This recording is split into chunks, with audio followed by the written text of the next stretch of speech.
Hello, you guys. I am so excited to be here with you.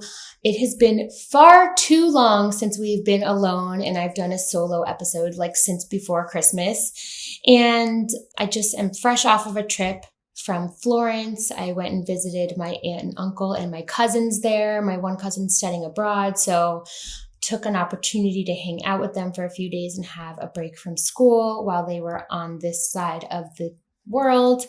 Anyways, the topic of conversation is going to be relationships again. I think that this is meant to happen right now while I'm studying my master's. I am really, really interested to understand what motivates people to do what they do in life, motivates their behaviors, and especially in relationships, because when I think about the relationships that I have in my life, my friendships and my family and even people that I've dated and experiencing romantic intimacy with are very important to me. And I think we're kind of losing sight of this a little bit in today's climate. I talked about it on my makeup therapy Instagram post the other day about the division that is happening between men and women. I don't agree with it. I don't like that women are going online, man hating, man bashing, because I think it's both parties are guilty, right? I think men need to start respecting women more. I think women also need to take responsibility for their behavior and their part in their interactions with men, because social media and dating apps have really created a new way of interacting with each other these days. So it's really important to talk about this, I think, or learn about this, because the more division and the more disrespect and shaming and I guess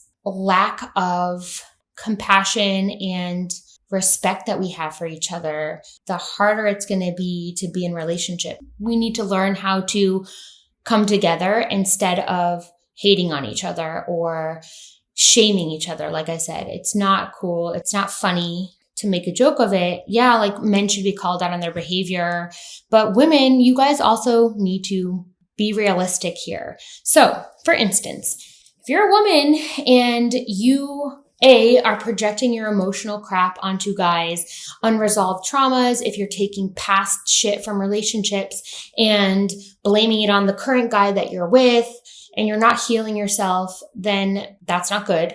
B, if you are sleeping with a man too fast before you get to know him and decide if you like him or see what kind of person he is, you're going to be creating attachments to a man that are actual biologically, chemically happening within your body before you even know if you like them or before you know that they're right for you. So you can't really trust that. And guys, more often than not, once they sleep with you, especially if they haven't created an attachment to you emotionally, then it's not likely that they're going to want to have any kind of long-term relationship or any relationship with you. So as much as women these days are like, oh, I'm empowered and I'm going to sleep with who I want, or I'm going to just have casual sex, that's not helping the climate of the dating scene. That's not helping the dating scene at all. I think it needs to be addressed. Take responsibility for how you're showing up, because it doesn't feel good for women to have a guy ghost you and dismiss you and treat you like crap or disrespect you when you've started to like them or have feelings for them. And just because a guy goes on a few dates with you doesn't mean that he owes you a relationship. But if you go out with a guy a few times and it fizzles out and it doesn't turn into anything, then I think women, you could come at it two ways. You could say something and ask them or have a conversation with them about it, or just accept it and let it go and start dating someone else or look for someone else to date or put yourself out there again and meet someone else new. And then guys, ghosting is just cowardly. Grow some balls. I'm not saying, again, if you've only gone on a couple dates with the girl, just say, hey, I had a really nice time with you, but I don't think that this is the right fit for me. And leave it at that. She'll be okay. She'll move on. Girls, be responsible for your emotional state and don't flip out on a guy after a few dates if he says he doesn't want to see you anymore, because I would rather a guy tell me that than to ghost me, or a guy to lead you on and string you along until he finds a better option, which that's a whole other scene. Dating apps and social media has really changed how we interact with each other and has made relationships to me almost disposable. And I just really am not really happy about the way that things seem to be going, because I look at those movies like Terminator and any movie that has been made in like the 2000s, especially about us living in a virtual reality and robots living our lives for us. And it's kind of scary to think that that could actually be reality. And I think on some level, this is part of it. This conversation, the lack of importance for relationships and connections with other humans, and this division that's being created between us, because I think the more and more that this cycle gets perpetuated and gets more and more prevalent, the less connections you're going to be able to find with people out in the world. I'm not happy about that. I don't like that. I love love. I love being in a relationship with people. And I think it's important for us to figure out how to come together and communicate and fix this than to create more division. I don't know. What do you guys think? Do you think I'm crazy? Because anyone I'm talking to is experiencing this in relationships, and especially guys. I think this idea that the grass is always greener and there's always going to be another option out there is really happening. And the only thing I can say to women out there is, again, we have to be responsible for our part in this, because if we didn't allow guys to treat us a certain way, or we controlled our interactions with them as well, they wouldn't be able to get away with the stuff that they've been getting away with. Don't jump in bed with a guy.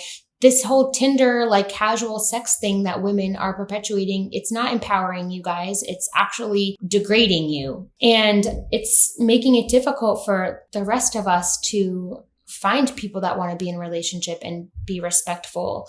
The other thing about relationships, the topic of breakups and why they can be so difficult and so devastating and difficult to let go of. I have experienced this with guys that I've dated. One of my friends was in a relationship for a few years, and she was dating this guy who was not right for her, didn't treat her right all along, and she stuck it out with him. He was not really supportive of her having her own career or having her own success, and was the kind of guy that would get jealous of you as a woman if you were having your own success, and he would be threatened by it. So she decided she needed space from this relationship because she needed to find herself. And the guy never took her out on dates, never did nice things for her, didn't speak nicely to her, was weirdly cheap with money. Even if it was her own money and she was paying for dinner when they would go out, he would tell her not to order things on the menu because it was too expensive. Things like getting a side dish that she wanted, and would start to try to control her like that. So she needed to find herself. Let's just say that. After the breakup, she started to question her decision, because sometimes we get lonely and think about all the good things about that person or the good times that you might have had, or your mind starts to play tricks on you and tell you that there was good times when there really wasn't. She continued to communicate with this person for months after they had broken up, and he at first came back to her like a couple weeks later and said how he's a changed man and wanted to get back together, and he was sorry and he's going to be different. But the reality of the situation is people don't change overnight. And I explained this to her, and I'm like, he would need a lot of time to figure out how to be different than he is, and 2 weeks is not enough. So there's that. If you're breaking up with someone and considering to go back with them, you need more like 6 months, more like a year, maybe even a couple of years to make changes. And you need that time as well to heal yourself and figure out what you want and get clarity on the situation. And if you've done that and worked on yourself and figured out who you are and who you want to be independently of that person, then yeah, maybe if you think that you want to get back with them and give it a try, I'm not saying don't. In my experience, it never works that way. But hey, there's exceptions to that rule. Secondly, we make excuses for people, and really want to see the good in them. It doesn't mean someone's a bad person. They just might not be the right fit for you or not want what you want in a relationship. And you just kind of have to accept that. You can't fall in love with potential, and you can't be in a relationship with someone based on the potential that you see in them. You have to accept them for who they are right now in the moment. And if that is out of alignment with you, then you need to let the relationship go. This guy had come back to her, and they would go back and forth, and was saying all sorts of really mean, very manipulative things to her. Like he never loved her. Maybe you shouldn't have gotten into a relationship with her. Like she suggested in the beginning, saying that the relationship was going to be too difficult with them, and she was right. That's manipulation. Okay. And making her feel bad, and then would blame her for all the bad things that have happened to him, or perceived bad things or things not working out in his life. He blamed it on her. And no, that's on you, buddy. Like, take responsibility for yourself. So I know this is hard, and it's sometimes hard to see the reality of the situation. So what I suggested to her is writing a list of reasons why you broke up with that person in the first place. Maybe that person's not a bad person. They're just not right for you, and you're hanging on to a situation and kind of dimming your own light or holding yourself back to make a relationship that's, I guess what I'm saying is you're putting off the inevitable in order to stay with somebody because you don't want to hurt their feelings, or you're afraid to be alone, or you're afraid that if you leave them, then you're not going to find anything better, or maybe they're going to all of a sudden be the person you want them to be, but that's not going to happen. So write a list of reasons why you broke up with that person, or why they're not, or how they're not giving you what you need in a relationship. And then, because I think people aren't completely terrible or bad, write down all the things that you did like about them and that you would want to find in a person in the future, because everybody has good qualities about them. And then also write down a list of what you do want in a relationship, how you want to feel, how you want that person to treat you, and how you want to feel about yourself in that relationship, and become that person that would attract what you want in a relationship. So there's my 2 cents, because I've dated some really great people that just weren't right for me, and they served a purpose in my life for that period of time. And then I had to walk away, or let them go, or let them walk out of my life. And breakups have been not fun, but also have been the best thing that has ever happened in my life. The person I was back then and the person I am now, I just can't imagine not being able to have the experiences that I've had since then and date the people that I have after them. So I think if you're struggling with breaking up, just know and trust that there is going to be another person that comes into your life after them. You will be able to move on, and things will be fine. And take the opportunity that you have to focus on yourself, because when I was alone and not in relationships, those were the best times of my life, because I was able to experience such growth within myself and really learn so much about myself and have time to really grow as an individual. And I wouldn't change that for the world. Yeah. Is this resonating with any of you at all about the dating scene or relationships these days? Because yeah, I'm feeling it. And I don't know, that's my 2 cents on relationships. You guys, let me know what you think. I'm so curious to see if anyone else is having any of these experiences. And one more thing, reasons that I've broken up with guys in relationships. I was dating this person and I was feeling pressured to, do I want to have a kid? Do I want to have a family? I was starting to feel that pressure of like, oh my gosh, I'm in my mid-30s. I need to start thinking about this. On paper, this guy looked great, but in reality, it wasn't the right fit. And then he started to do things that were controlling, like controlling what I posted on social media. Like he would give me a hard time about posting photos of myself at the gym online, like not even sexy ass pictures or anything like girls are doing these days. It was literally just like me sweaty after a workout in the mirror picture, or pictures with me and my friends. He just was like, why are you posting stuff like that? Just being critical and not supportive of anything I was doing. So I just started to notice that this was not right and had to let that one go. We just also wanted different things out of life. And I feel like I would have been stagnant in my own growth if I were to be with him. It wasn't feeling like a safe container for me to grow. But again, he's not a terrible person, just not right for me.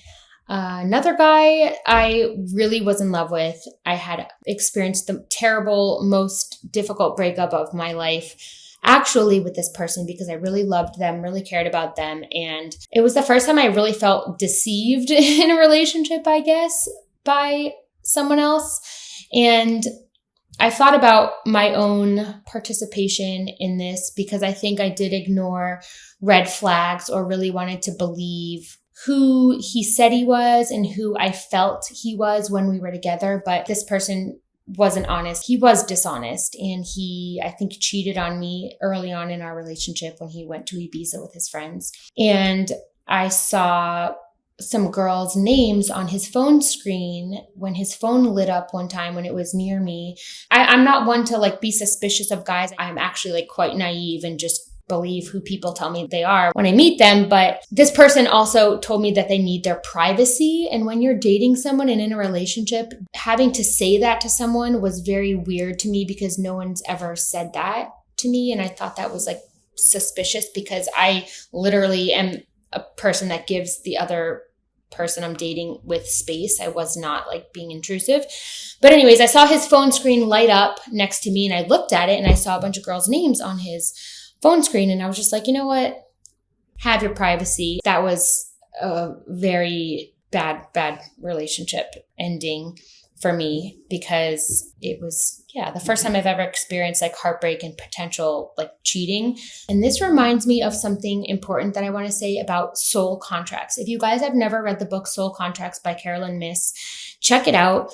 Because this also helped change my perspective on relationships with people. I was dating this guy for like 5 or 6 months and we really clicked from the first date as friends. We read the same books. We liked the same things. We were really into personal development. And I just genuinely really liked him, even as a friend. And then we really liked each other and continued to date. He had told me about 5, 6 months in that he was going to make a completely drastic change with his life, that he was going to move and change careers and do something different. And as hard as that was to hear and take, I just was like, who am I to stand in the way of this guy's journey? I told him I was really sad about it. But I was like, okay, if that's what you feel like you need to do with your life, then I'm not going to try to stop you or force you or make you feel guilty about your life decision. So I let him go. And the book Soul Contracts really reminds me that sometimes people come into your life for a reason, a season, or a lifetime. And she discusses the possibility or potential that us as souls decide before we come into this life. We make these contracts with people, with other souls, and who we come into interaction with and who we encounter during our lifetime. They either help us with a lesson that we're learning in this life or help us through something, or maybe it's simply a person that we come into contact and only meet once that really has a significant influence on the direction of our life. If you've ever thought about someone that came into your life and you're like, wow, if I didn't meet this person, I wouldn't have made this decision to do that, which took me on a whole other journey in my life. I don't know if any of you have experienced that. It's happened to me before. That is a really great book. And it also is helpful talking about relationships and connections and breakups and just seeing things from a different perspective, that maybe that person, the interaction that you had with them served its purpose and it's time to let it go or to move on. And then I'm not saying that we should give up on relationships or give up on people, because that is a completely different thing. But check out Soul Contracts and maybe it will help you if you're going through a breakup and needing a different perspective on what someone's significance is in your life, or who they're meant to be, or how long they're meant to be in your life. You guys, let me know if any of this resonated with you, and I hope you got something out of it, or hope it was thought-provoking and maybe help shift your perspective in some way on relationships.